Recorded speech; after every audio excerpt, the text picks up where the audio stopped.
Let's assume I just completed a mind-blowing presentation, and you members of the audience would like to signal appreciation.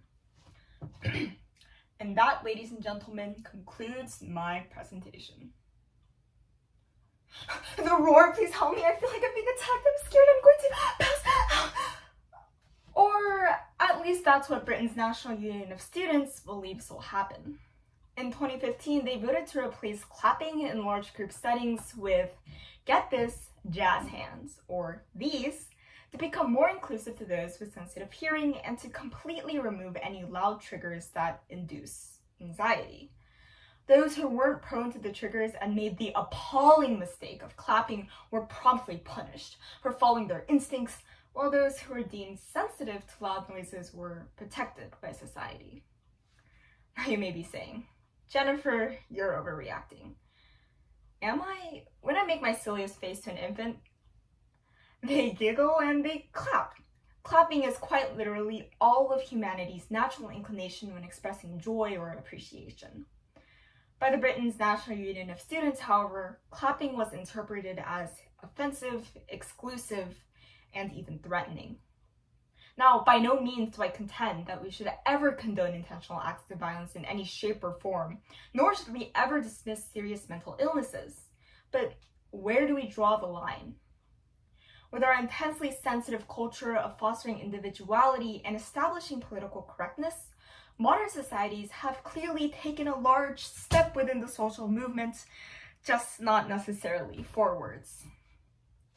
We've become more aware of ourselves, and thus better primed to tap into what Scottish philosopher Adam Smith classifies as moral sentiment, or humanity's innate desire to be wanted and liked, a yearning that has led to the development of extreme conscientiousness towards, well, everyone's feelings.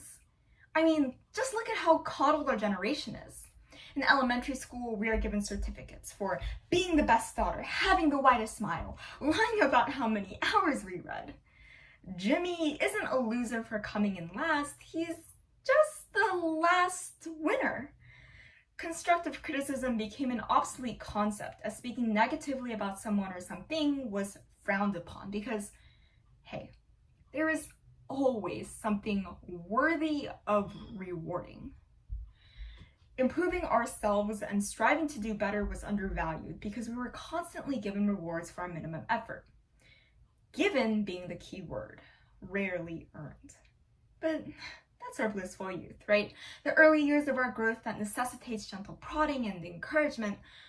Well, sure, if you believe children are emotionally deficient, weak, and devoid of any endurance and grit. I theorize that perhaps it is precisely that fragile mindset established in the most critical early years of our development that have carried through even into colleges and stages of early adulthood. Speaking of mental fragility, Ben Shapiro, infamous for his extremely conservative ideals and spouting his traditionalist views, popularized his mantra, facts don't care about your feelings. And let's be real, no matter your political beliefs, we both know that Shapiro not even leans, pushes towards the right intensively. And as a result, he's known for his accusatory and at times offensive remarks. If you know who he is, you either love him or you hate him. So why is he popular? Politics is inherently biased and controversial. Ben Shapiro is just one of the many voices shouting his viewpoint. There's a reason you never mention politics on the first date. The fury, passion it invokes in people inevitably causes conflict. Regardless of the fact that he simply reflects politics' true nature, Ben Shapiro, speaking at a college campus, invoked concern for students' emotional breakdowns as the administrators at the University of Connecticut issued extreme warnings, along with the chief diversity officer offering feelings counseling from nearly every department on campus. Let me repeat that. Ben Shapiro's visit, a single man with a loud opinion, caused the University of Connecticut to issue campus-wide warnings and counseling. Wake up and face reality. This is not the real world. Or is it? Recently, the political correctness and ravenous need to protect everyone from everything has taken over our day-to-day lives. A Mexican-themed restaurant, Pedro's Tex-Mex Cantina, was banned from handing out sombreros because it supported discriminatory or stereotypical imagery. Student organizations at Harvard Law School suggested avoiding lessons on rape law to protect students from distress. We have bred a society in which even the slightest implication of racism or bias is met with a quick fist to shut it down. We have bred a society where people grow up thinking that they will never be insulted or questioned. We have bred a society that is inherently entitled and privileged.